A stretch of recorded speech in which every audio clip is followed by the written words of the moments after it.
Doon po! Umalis po siya! Diyan ka lang. Mag-alis dyan, ha? Diyan ka lang. Lola! Diyan ka lang. Lola!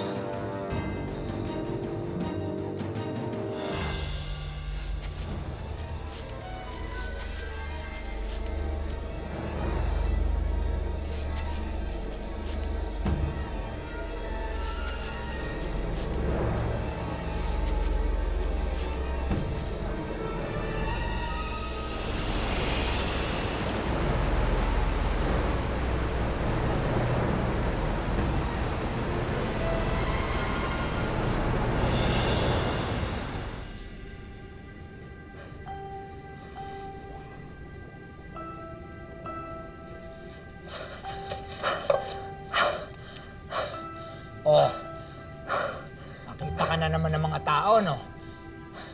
Mupo ka nga muna. Oh, inom ka. Hindi ba, sinabi ko na sa'yo, wag na wag kang magpapakita sa mga taong yan. Matagal na silang takot. Kaya puro masasamang kwento ang lumalabas tungkol sa atin. Sorry, Tito Juan. Ano na naman ba ginawa mo? Pinapanood ko po si Angel.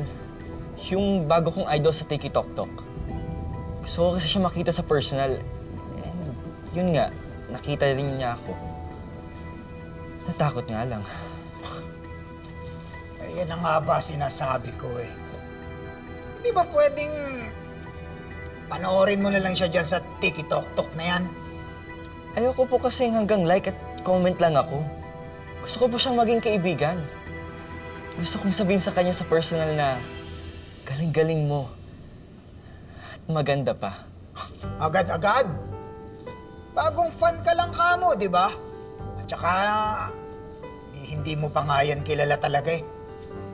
Tsaka, paano yan? Nakita ka at natakot sa'yo.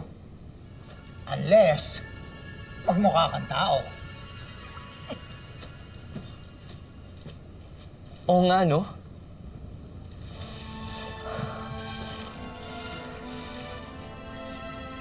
Hoy! Hoy, ano gagawin mo, Ray?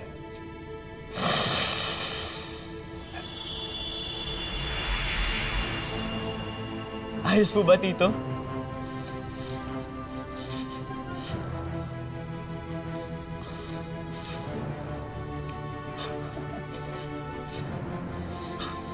Ray! Mali yan! Mapapahama ka lang yan. Masasaktan ka lang. Chill ka lang po, Tito. Wala namang makakaalam na kapre ako. Secret lang. Walang lihim na hindi nabubunyag.